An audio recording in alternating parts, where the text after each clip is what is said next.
and it comes on so quickly that it doesn't come on at all. It's simply that after a while, you notice that you're looking at something incomprehensible, and you have been for some time. And it is dramatic. It is dramatic. I mean, DMT test pilots come back white-knuckled and ashen from these places. And it was instantly there. I mean, I just closed my eyes, and it was there.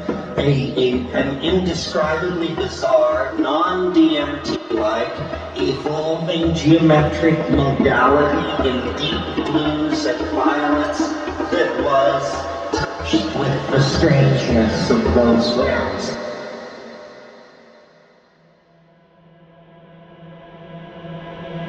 In matters of drugs, our biochemical individuality is really up front.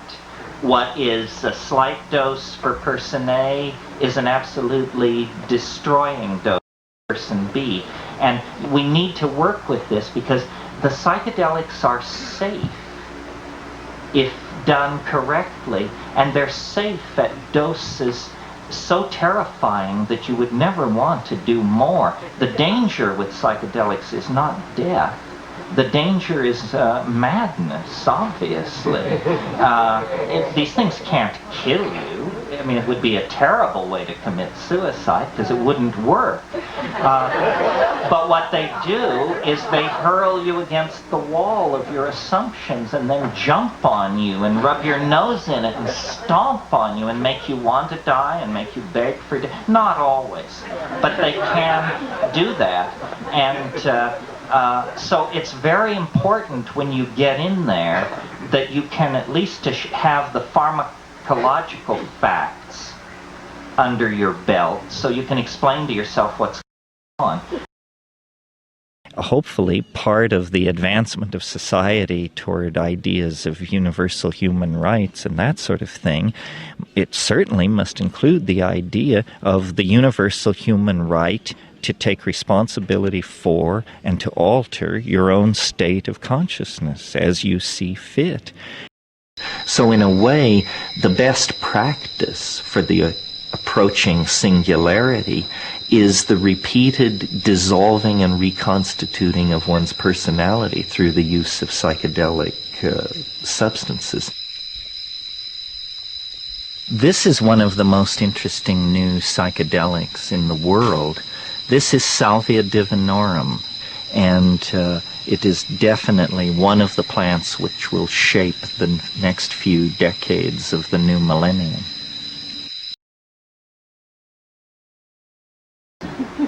What is Salvia Divinorum, and where do we get it, and what do we do with it? Well, first of all, it's amazing to me as a connoisseur of this particular field that here we are 30 years after LSD, and what has happened? An incredible new psychedelic has been discovered. The first psychedelic ever discovered since LSD, active in the microgram range. That's big news because a drug, a substance active in the microgram range, that means you can get enough in a handbag to smash China. So just as a social consequence, the fact that the dose is so unbelievably low, I mean, think about it. Psilocybin, it takes 15 milligrams. Mescaline, it takes 500 milligrams. LSD, it takes 200 micrograms. That means theoretically in a gram of LSD there are 10,000 doses. And in this new compound, it is comparable in strength. And LSD is quasi-artificial. It's made from ergot, but it's a synthetic. The new compound is entirely from a plant. The new compound, well, Here's the deal. For years and years, a phrase you may learn to loathe as Ross Perot gains ascendance. For years, the psychedelic literature has carried the notation that there was this obscure Mexican mint which some Indians, under some conditions, claimed was intoxicating, and nobody could ever get off on it. It's sort of like Rupert's theory of morphogenetic fields. Now that we know how to get off on Salvia Divinorum, it's impossible to understand how we could have overlooked it all these years. But it is a mega experience of some sort. The plant is like a house plant. It can be grown anywhere. It can be grown in Hawaii like crazy outside. It looks like Joe Plant. There's nothing, nothing defining about it. It's just a plant. The way I like to do it is I take between 16 and 20 leaves, and I lay them down and I remove the mid-vein with my fingernail. This is because this is how the Indians told the anthropologist who busted the story. This is exactly how they do it. They remove the mid-vein. And then what I do is I make this little soft pancake pile of leaves, and it folds down to just about one enormous mouthful. It's the absolute limit of what I can get in my mouth. And then what I do is I lay down in silent darkness where I can see a digital clock. And I lay there, and you have this enormous thing in your mouth. I mean, it's just like, and then slowly it softens.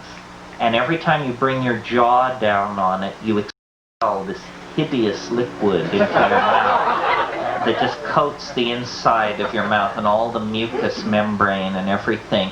And then 15 minutes by the clock. You swallow it? No, you spit it out. You spit it into a little bowl or a Kleenex or the receptacle of your choice. After 15 minutes. Then, somewhere between minute 16 and 19, as you're lying there, you just don't move, you just lie there in the dark, it will begin to do what's called streaming.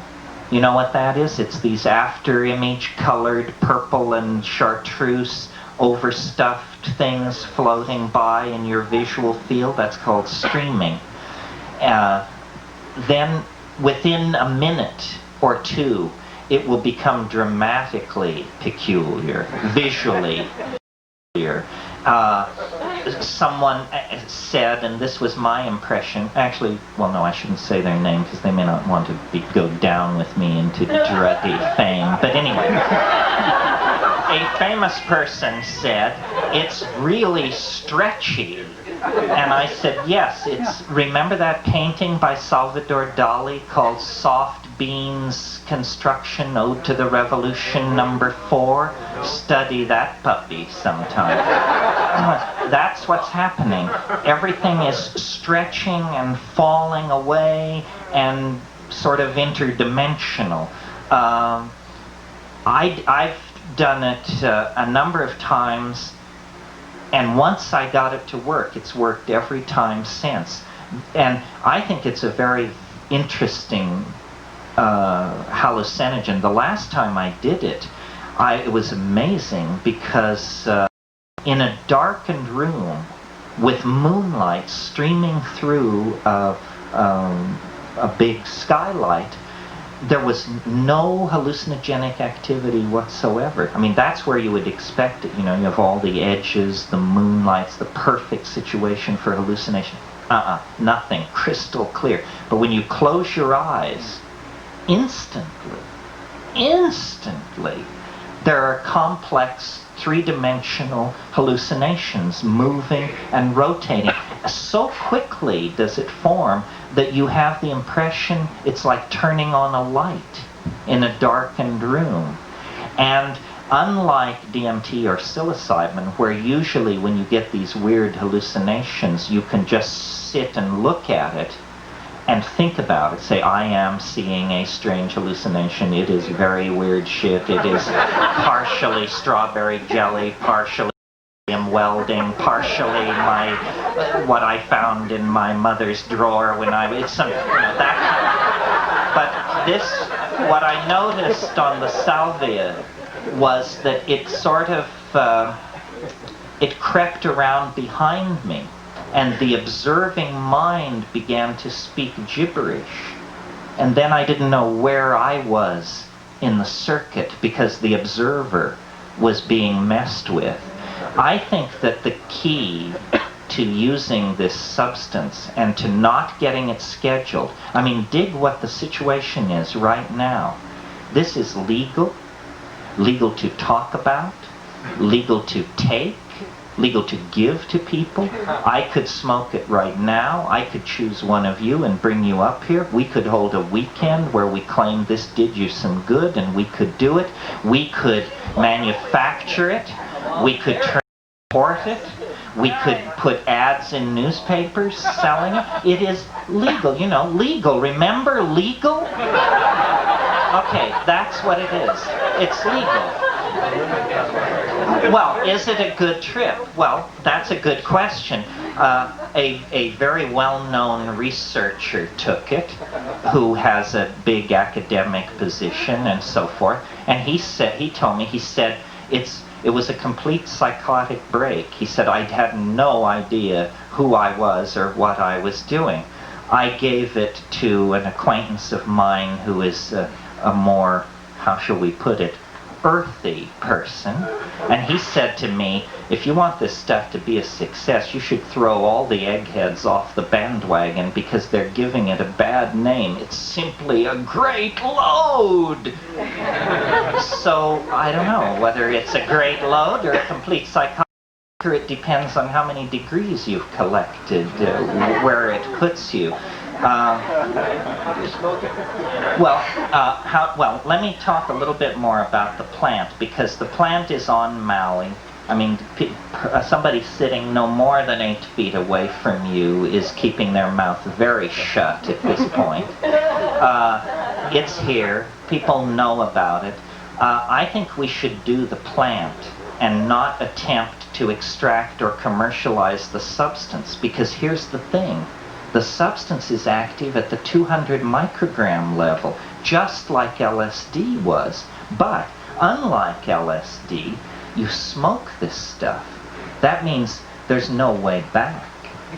And with the pure compound, do you know what 200 micrograms looks like? It looks like, a pissant's box lunch. It's not much. It's like a grain or two of salt.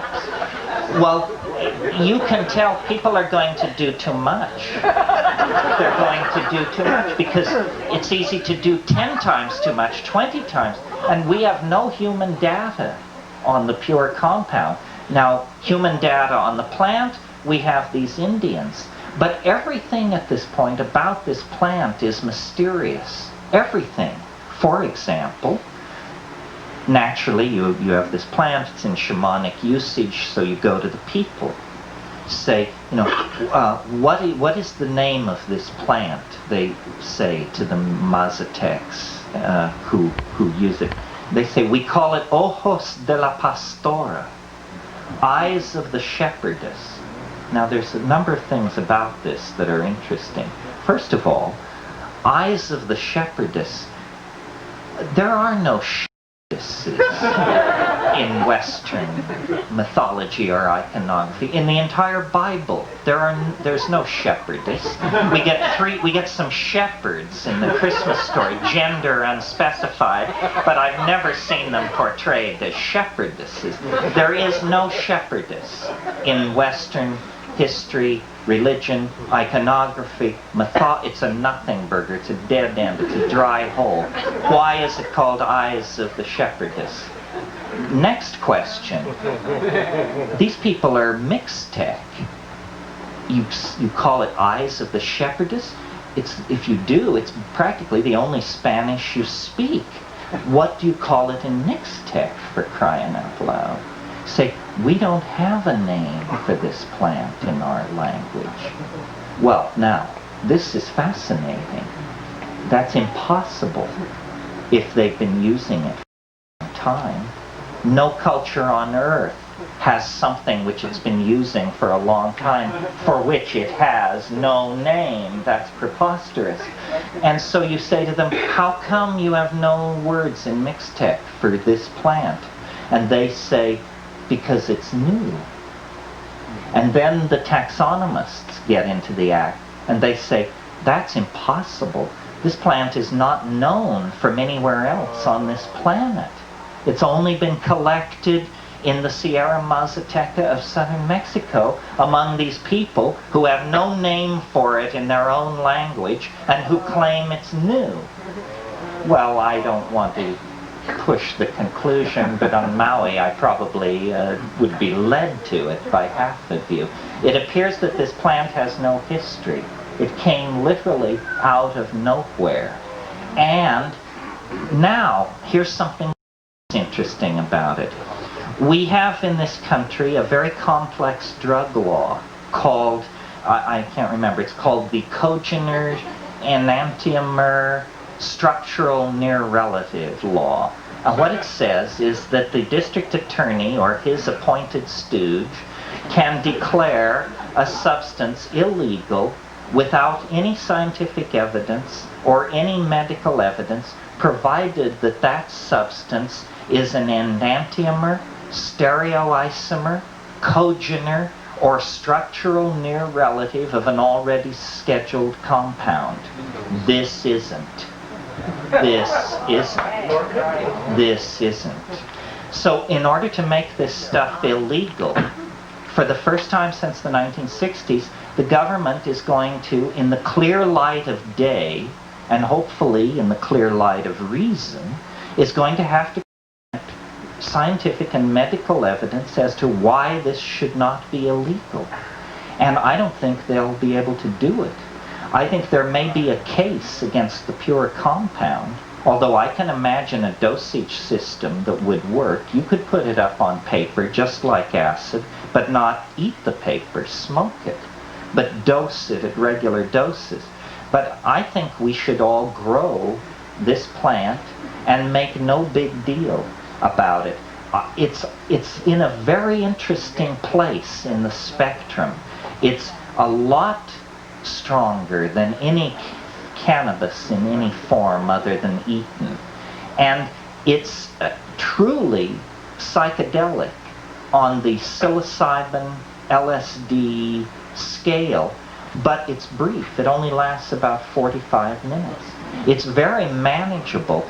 So as far as I can tell, only taste is a problem, and some people are working on breeding palatable strains, but yeah, there is a palatable strain, as they call it, but I think we could be on the brink of a craze here, folks. Where can one get a start? Well, first of all, ask around, because there's plenty of it growing on Maui. Otherwise, these exotic plant dealers are on to the fact that this is happening.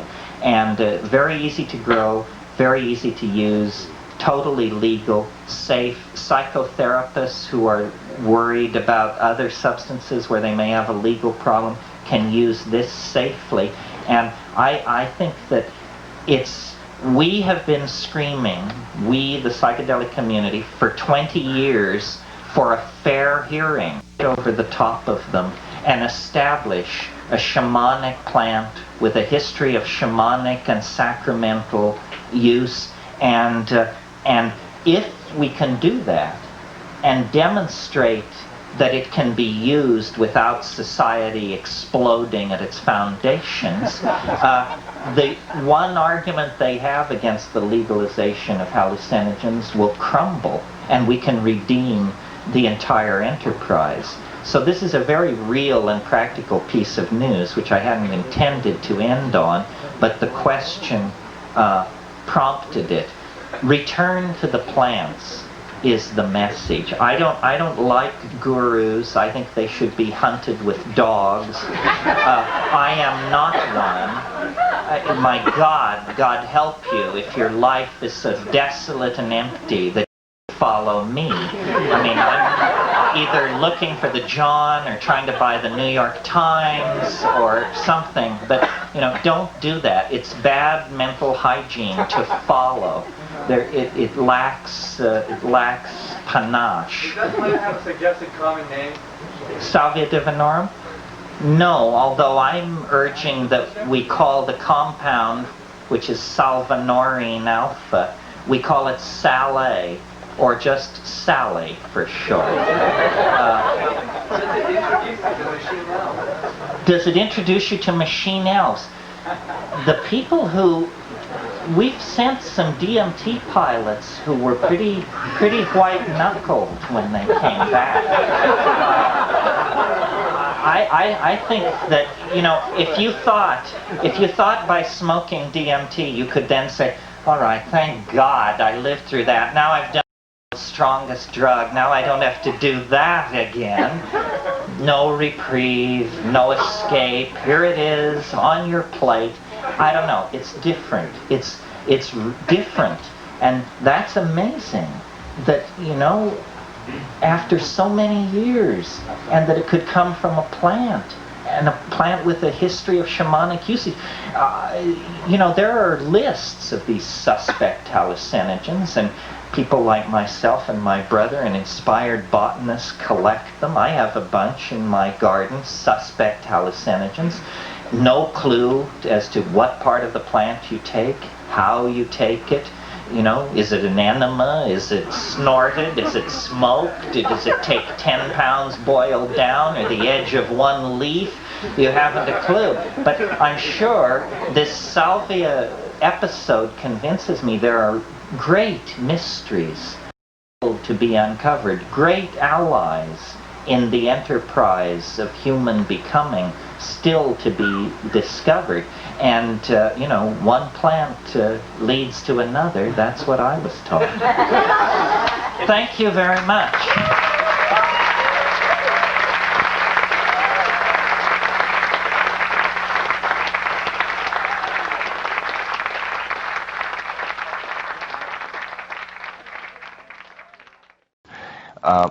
In the last couple of years, a new psychedelic has been discovered that has surprising implications chemically, psychologically, botanically, and every other way. And here's the story. For 30, 40 years, there has been a plant, and actually it's on this list, it's at the top of the list, Salvia Divinorum. And it was carried in all the ethnobotanical descriptions of what's going on in Mexico. It's a powerful name for a herb. Oh, yeah. Plant. Salvia Divinorum, the diviner's mint. Salvia is the mint family, always easily identified by the square stem. If you're a taxonomist, all mints have square stems. This is a plant that grows in the mountains of Oaxaca, south of Mexico City. And for years and years, anthropologists reported that in the absence of mushrooms, certain Indian groups used this plant, but no one could ever get off on it.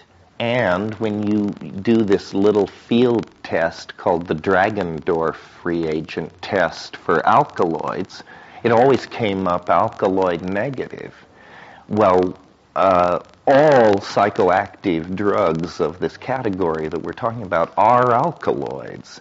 So in the field, when you test and get alkaloid negative, and the Indian is standing there telling you this is a hallucinogen, the tendency is to revert to the white man's superior attitude and just say, well, these people are naive, this really doesn't have anything in it, it's somehow in their folk knowledge or their culture. They're just confused, basically. It doesn't do anything.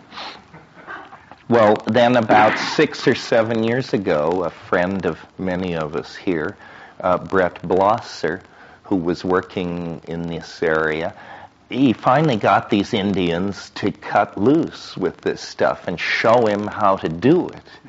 And basically, as is often the case with these ethnobotanicals, it's that the route of administration is so horrendous that unless somebody showed you and insisted, you would never put yourself through such an ordeal to get loaded. And what they showed him was, they said, here's how we do it.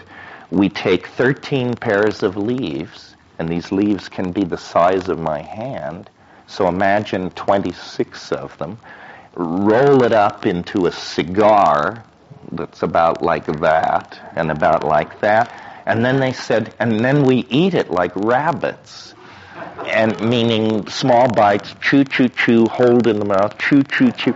Well, this stuff is bitter beyond belief. I mean, it's horrible. Fresh.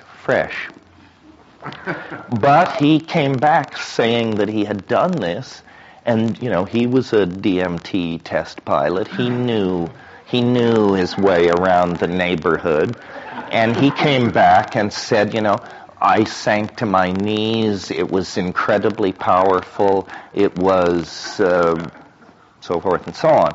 Well, so then people started playing with it. And what the literature had always said, as kind of a covering their ass position, was if there is something there, it must be that it is so unstable that hours after picking the plant, it completely disappears and turns into something inactive. Well, a fellow in Los Angeles who, I don't know if he wants his name used, so I won't mention it, but some of you know him, an amateur, one of us, somebody who's been to many of these things, just decided the only way to get to the bottom of this is forget all that has been said. Ignore all this stuff about how it's unstable and it's this and it's that. Let's just go for it with a standard high molecular weight solvent extraction and see what we come up with. So he did that. And he came up with a white crystalline material. And, there are old pharmacologists and there are bold pharmacologists, but there are no old, bold pharmacologists. So if you're testing a new drug, what you do, a drug that you have just made, a drug that you've extracted or made that no human being has ever taken in the pure form, you start orders of magnitude below where you think it's effective. Most drugs are effective in the milligram range. A powerful drug is a drug that takes 4 or 5 milligrams. Mescaline takes 700 milligrams that's considered the effective dose in a 150-pound human being. So this fellow decided he would start way, way, way down, that he would start with 0.5 milligram. That's 500 micrograms. The only family of compounds known to be active in that range are LSD. And it was thought impossible. Albert Hoffman once said to me, he said, if you want to understand what getting a human being loaded on 500 grams of LSD is micrograms, if you want to understand what that's like, think of an ant that can tear the Empire State Building apart in 2 hours. That's the relative size we're talking about here.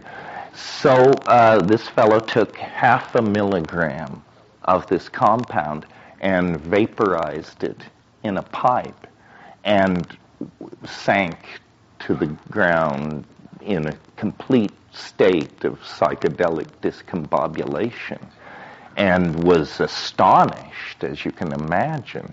He didn't know what he had on his hands.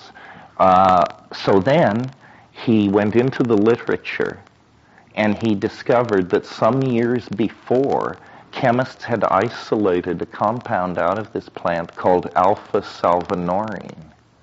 So he wrote to Aldrich Chemical or Merck or somebody and asked for a chromatography standard. You all understand that chromatography is this technique where You can take a crude plant extract or a crude drug, put it into a machine, and by comparing it to known compounds, to their profiles in this machine, you can figure out what you've got. Is it a Scott column? Hmm? Is it a Scott column?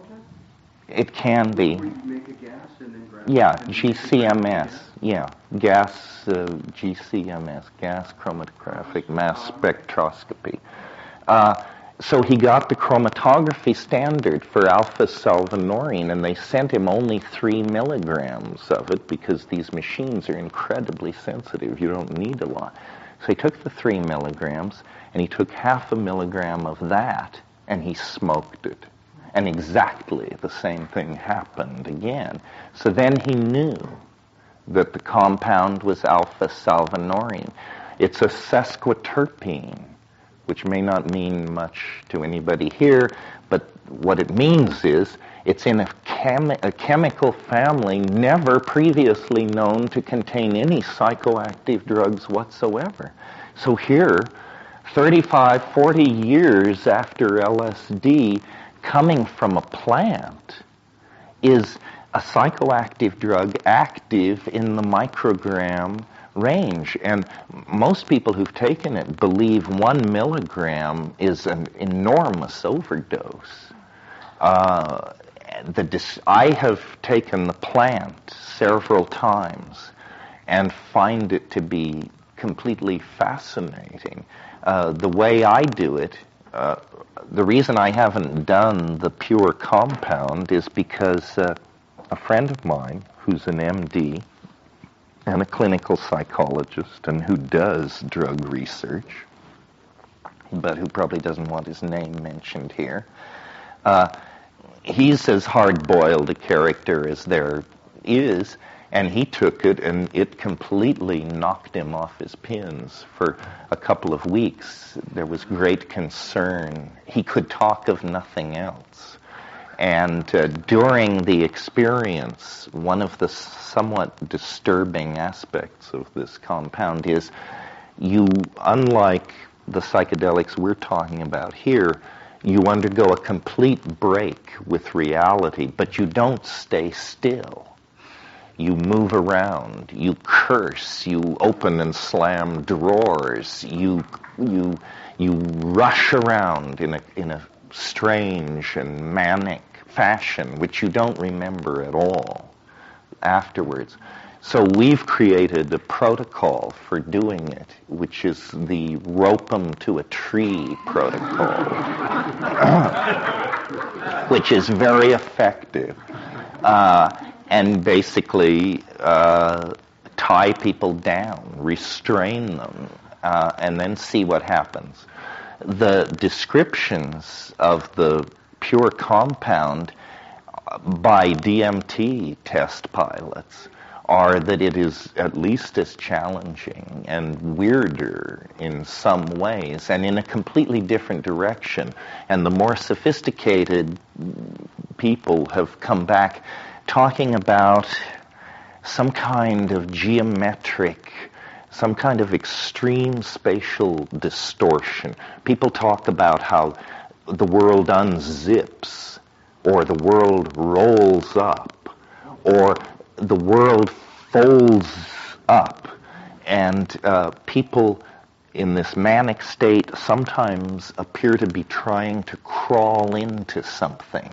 I mean, people get into if I could,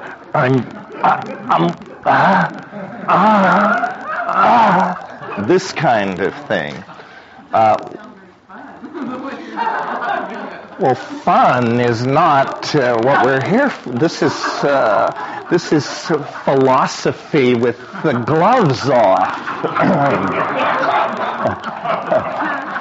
Yeah. Physical effects. Basically, you lose consciousness. You don't lose continence. You don't vomit, but you lose muscle tone. The descriptions of the trips are very, very anomalous and peculiar. For example, one person I know, hardcore, took it and said that they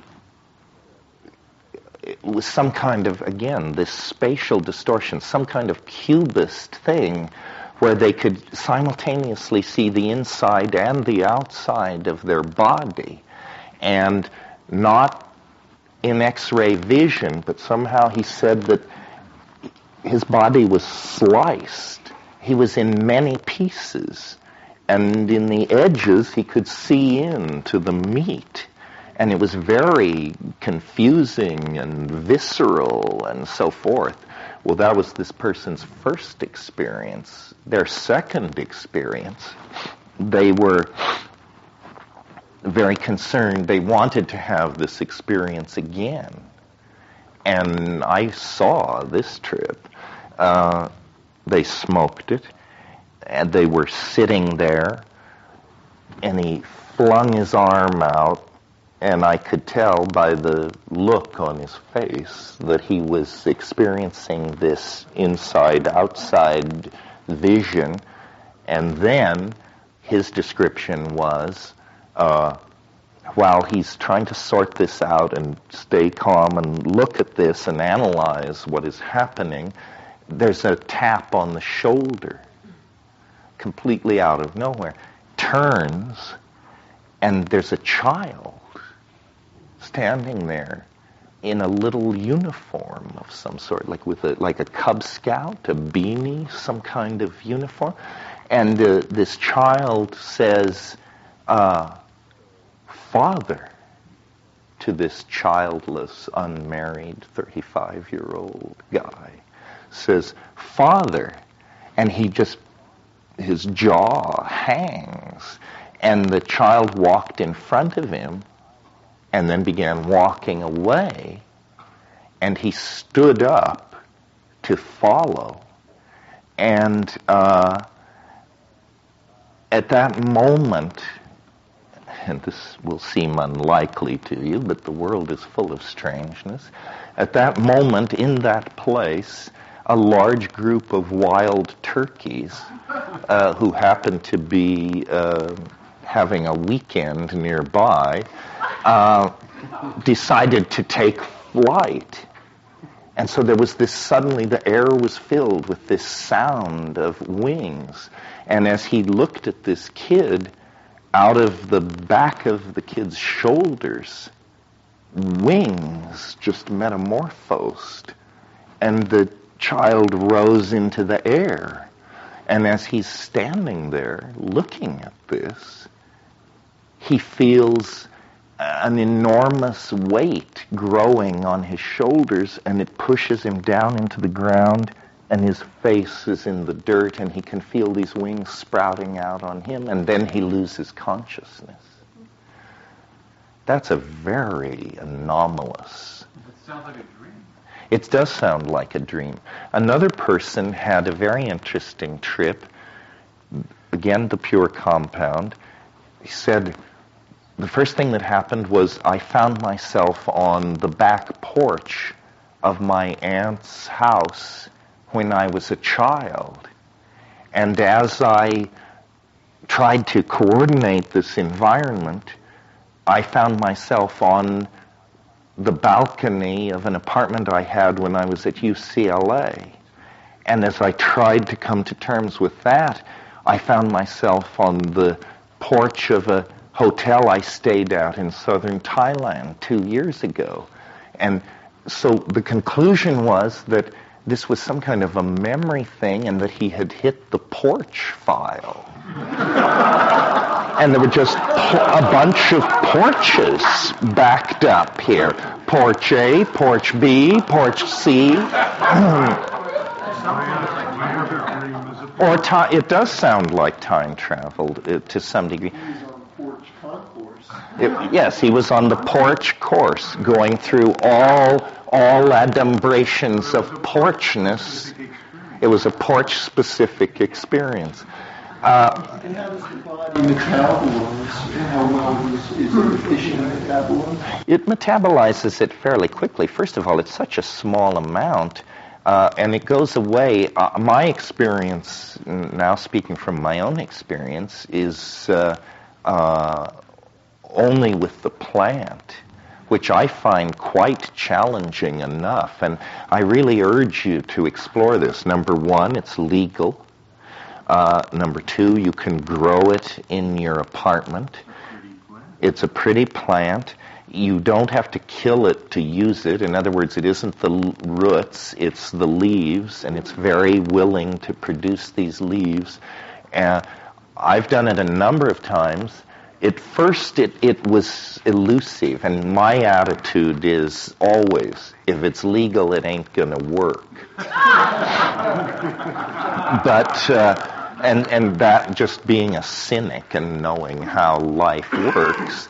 But I took it, the first time it worked, it was interesting, actually, how it approached me. I had been hearing about these horrendous pure compound trips, and somebody said, well, when are you going to do it? You've got to do it. How can you not do it? You're up there talking about all this. You have to do it. So I had a lot of confusion in my life, as usual at that time, and emotional upheaval and this and that. I was not eager to expose myself to this drug. But came the evening, and so I did, and the way here's how I do it. I weigh, and I inject this incredibly technical concept of weighing the dose. I weighed 35 grams of it, and it was quite a pile. And then of leaves, fresh leaves. And then I removed the mid-vein from these leaves in order to lower the volume so I could get it in my mouth.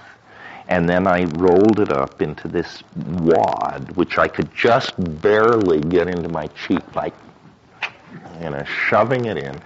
And then I lay down in darkness in a place where I can see a digital watch.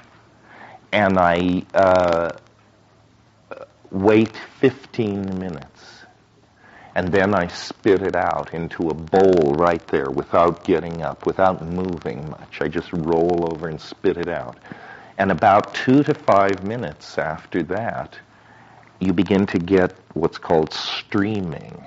I see it after orgasm. I think a lot of people do. It's some kind of low-level hypnagogia. Has no content, but it's a clue that you're on the edge of an altered state. Streaming. Well, so then after a couple of minutes of that, this thing began to work. But on this first trip, it was absurd. It was little blue kittens and little pink bunnies, and they were doing kick-step like the Rockettes in lines, and there were little bluebirds pulling ribbons through the scene that said, "Don't worry, don't worry, don't worry." And I was looking at this and thinking, a psychedelic drug for 5-year-olds?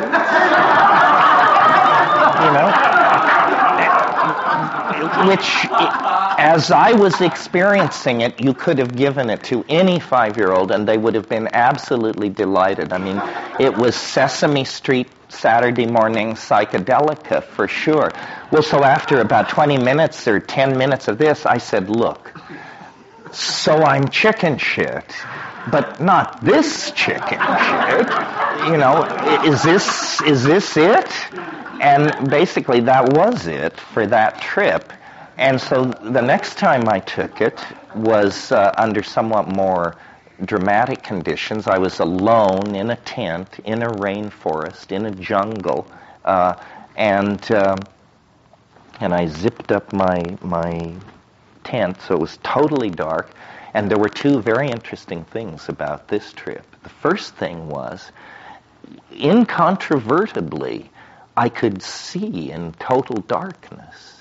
I mean, as I sat there waiting for this stuff to come on, and it was an overcast night, and it was dark.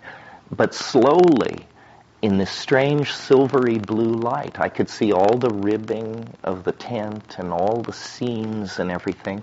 And then when the hallucinations began, it was like invisible hands shuffling a deck of iridescent blue cards.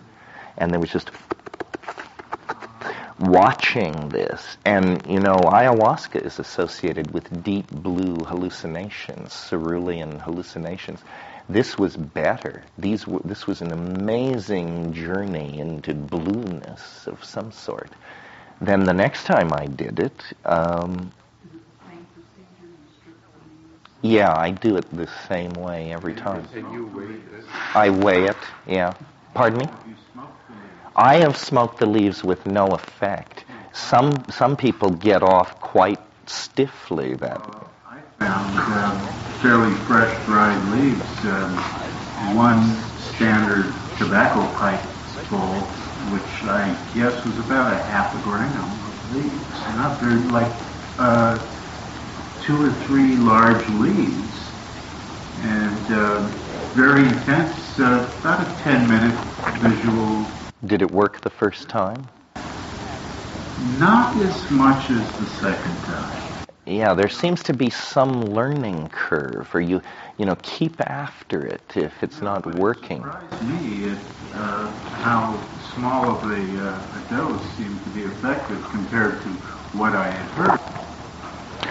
Yeah, I mean, my brother, who is fairly hard to move off the dime, he was at some conference and stepped outside and somebody offered him a hit on a joint of this stuff, and the next thing he knew, he had sunk to his knees and was just surrounded by... The last time I did it was it's getting more and more dramatic. The last time I did it, I was alone in a room with a big skylight, and it was a full moon night. And normally under those circumstances, that's the perfect situation in which to hallucinate. Silvery moonlight, many dark edges and deep shadows. With my eyes open, absolutely nothing was happening. And when I would close my eyes, it was like turning on a light in a dark room. It was that fast. There was no lag time. When I closed my eyes, there was waiting a 3-dimensional, highly colored, very bright, undulating environment. Some of you may know the paintings of the surrealist painter Yves Tanguy, these kind of melting, stretching things in these mauve landscapes. And on that trip, there was actually a kind of a voice. And what it said was, and this may explain what goes on with these people who smoke the pure stuff, because what the voice was saying was, walk into it. Walk into it. And I said, no. If I walk into it, I'll stumble over furniture. I'll fall down. It said, no, walk into it. And because there's no lag time in producing these hallucinations, closing your eyes is like opening your eyes. And then there's this place, and it has an extremely intense sense of place.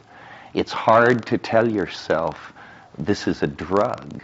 It doesn't look like a drug. It looks like somewhere. Now, the only other thing I can tell you about this, and this is fascinating to botanists, is this plant is known only from this very small area in southern Mexico. The people who use it are Mazatec Indians.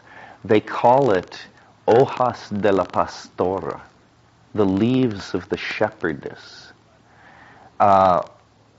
This is, first of all, an odd name, Hojas de la Pastora. At first you would, these people have been under the thumb of the Catholic Church for several centuries. There are no shepherdesses in the Christian tradition. We got shepherds there at Christmas night. There are no shepherdesses. I mean, why is it the leaves of the shepherdess?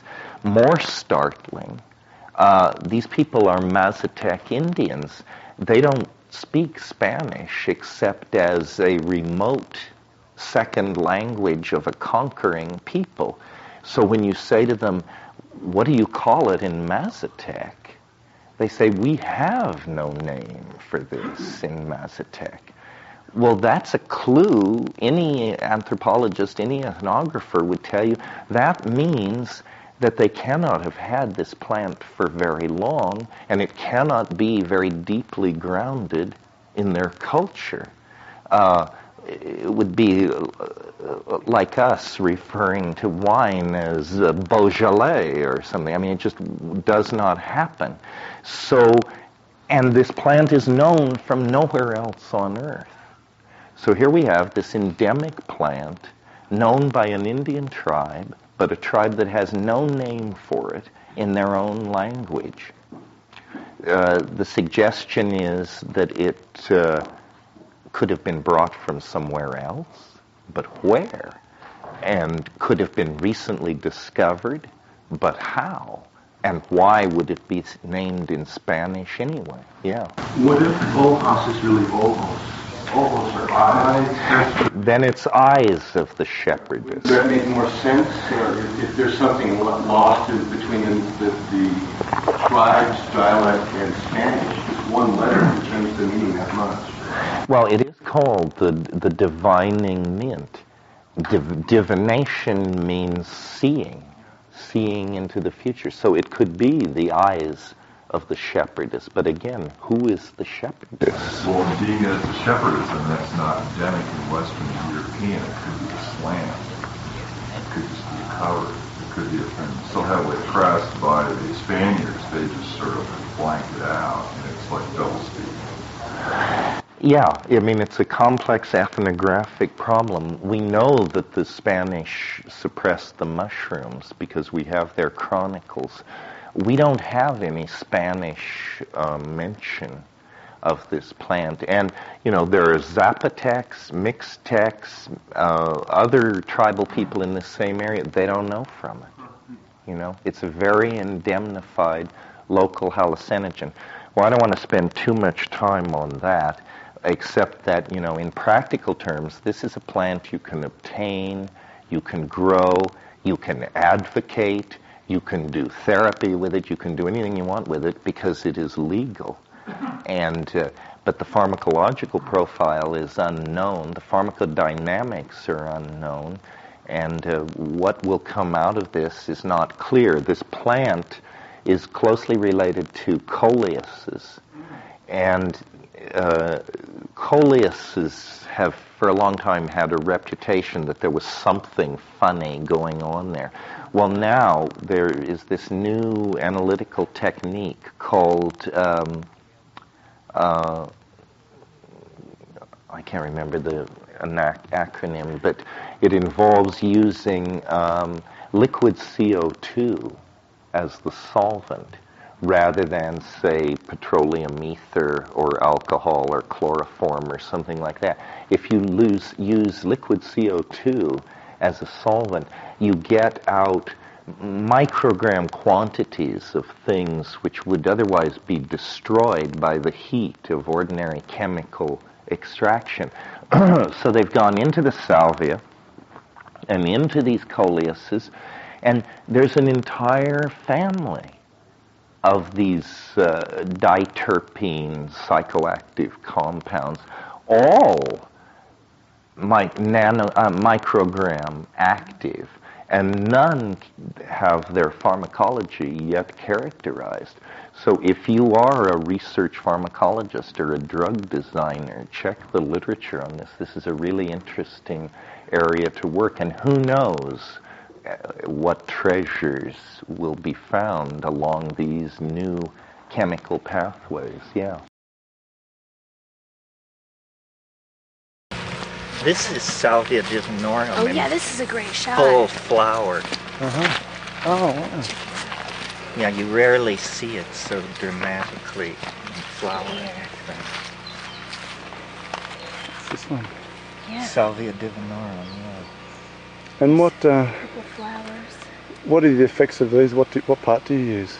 You use The the leaf. leaf, and it has a compound called alpha-salvinorine in it, and it's very easily grown in the right soil. Roll up 80 leaves and chew them. Yeah. And You it'll- just chew it. Chew it. Yeah. And what's And the eat effect? it as your. That's Oh. how the Mazatecs do it. Oh, mother.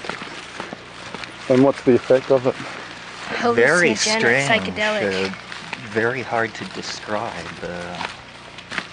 but Psychedelic. not really understood or known until 10 years ago or so. Mm-hmm.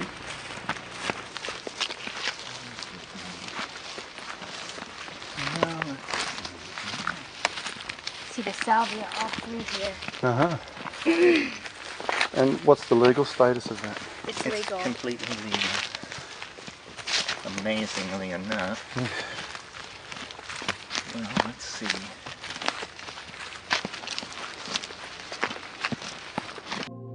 Human future will be designed on how conscious we are able to make ourselves. And if there are plants which accelerate consciousness, then we must locate and utilize these things. Something could jump out from some unexpected dimension and change everything.